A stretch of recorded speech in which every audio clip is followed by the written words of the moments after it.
That's a good question. Well, Jim Gray is just your average person that got kicked out of school in grade 8, went out there in the workforce and ended up in the carpenters union, did my apprenticeship in carpentry and got married, had children, and drank, and ended up in a divorce and getting custody of my children after a year and being in sobriety for 25 years. So that's who Jim Gray is in a nutshell. I had no interest in any of my sobriety to work in a treatment center, be a psychologist or a social worker or anything. It's never been something I wanted to do. Until Mitchell was hit by the impaired driver, my youngest son, and at that point I had 15 years sobriety, and that changed how I thought, gee, I've been in this program, a 12-step program, for 15 years at that point, and hadn't really given back. I mean, I've been to GSR meetings and, helped people in sobriety, but not a lot. And I thought, how can I get the drunk drivers off the road? And that was my motivation. And since then, things have gone along pretty well. It wasn't an easy road because I never had any mentors. And in the treatment business, a funny business, because the majority of them are owned by the government, and the government has their own criteria. You need to be a psychologist to run it, and all this stuff that makes a lot of sense to somebody, not to me. And so when I got into it, I never seen that far ahead that I needed all these people and that. But I did know that if you want to do anything in this world, you just have to do it. Make it happen. You can always hire people. You can always hire people. You can't do everything yourself. If you were a heart surgeon, you certainly wouldn't operate on yourself. So you don't really have to have the knowledge of everything. All you need is the ability and the drive to continue and not listen to naysayers, especially yourself. If you start being a doubting Thomas yourself, I think you're finished. So many people have told me over the years, oh, you can't do this, this is government. Why would anybody want to pay to go to treatment? Blah, blah, blah. I really don't care. I know what my goal was to help people get clean and sober, and I've been doing it. Wow. Why? Well, I don't think anybody should take business advice from Jim Gray or from anybody else. Because it's your dollar. You got to decide whether you want to do this. Taking advice from me is fine, or from anybody else. But if you're going to lose that money, you better be prepared to lose it or make it. I mean, it's not that I haven't read books on business. It's not that Robin Sharma really has been a big part of my life, a motivational speaker that I go to all the time. But his philosophy always is that it's up to you to make the final decision. There's all kinds of programs you can take, all kinds of things, but the bottom line is you have to decide this is what's best for you. Whether you should take advice from me or not is fine, because I never took advice from anybody that owned a treatment center, because there was nobody out there that owned a treatment center except the government. I actually went around to a few treatment centers and talked to the directors, and they knew about the treatment side of it, but they didn't know about any other part of it. So the truth is, I learned all this by experiment, and it's been a costly way of doing it, but that's okay. At least I learned.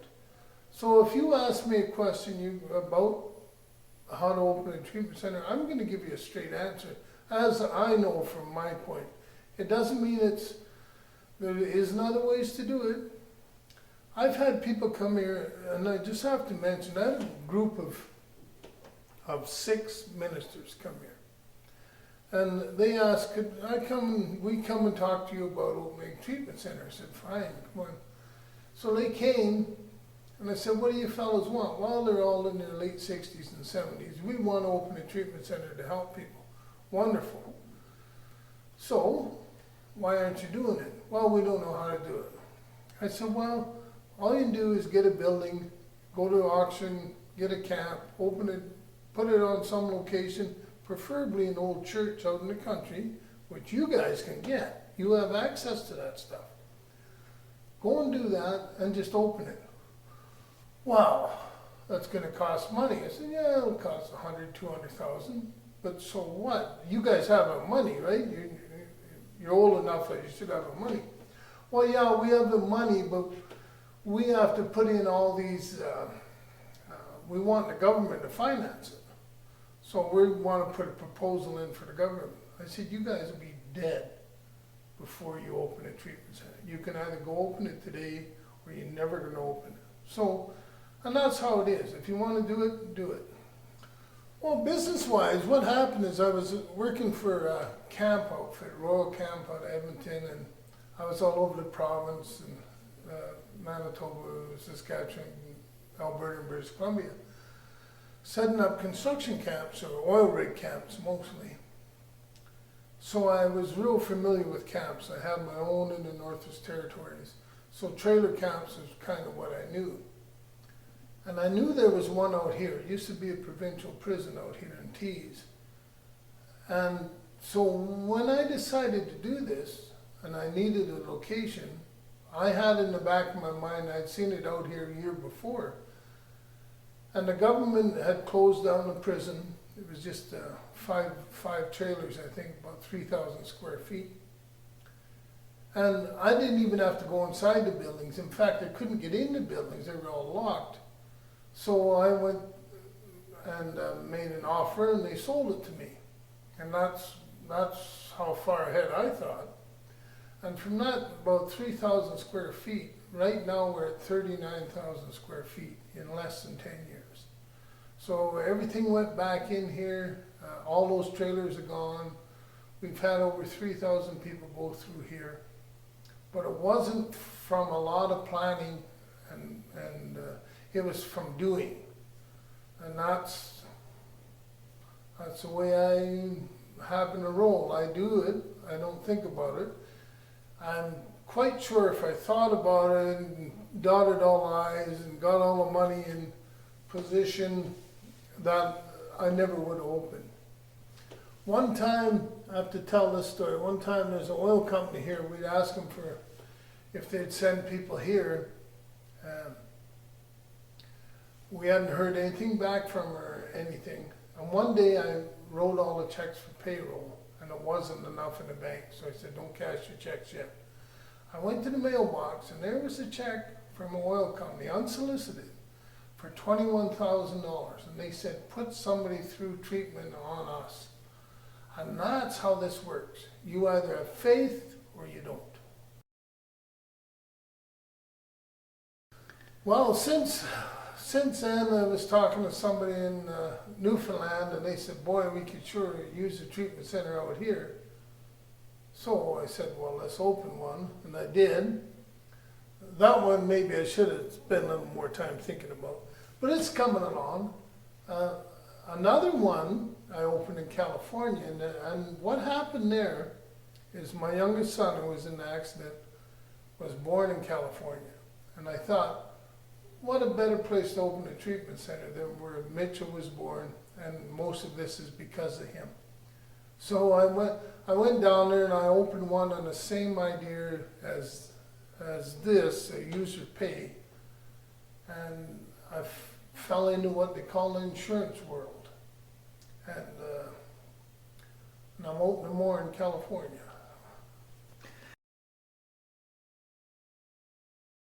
Well, that's pretty easy. What I want to achieve is to sober up the world one family at a time. Now, the world is way too big for Jim to do that. However, it's not too big for you guys to do that. So if you guys want to climb on board, you want to use any information I have, you're welcome to it. There's no end to alcoholics and drug addicts out there that need help. And that one you help today might be the one that doesn't run into your granddaughter 10 years from now, or their son never seen them drink, so they never drank. Who knows? And it's not up to me or for you to know. It's just that if you're doing a good thing, if you want some help opening it, I'm the guy to talk to. So what I'd like out of this, putting this on YouTube, is for people, if they have a question or comment, to leave it, and I will answer it as best I can, or do a video about it. There's all kinds of topics to talk about, whether it's financing or trusting in God to make sure that this works, or advertising. Like right now I'm using Sirius Radio with Dr. Laura, using her program. There's all kinds of ways to get this message out there. And remember one thing, don't worry about competition. The only competition is alcohol and drugs. There's lots and lots of people out there. So don't get hung up on, oh, Fred opened a treatment center down the way, he's going to take all my customers. Forget all that. First of all, your customers aren't going to come locally, or very few of them. They're going to come from across the country. So don't get hung up on there's too many treatment centers. It'd be like saying there's too many mortuaries, and I don't think that's ever going to be the case. Just remember that every day is a bonus. So every day you live is a bonus. So make the best of it.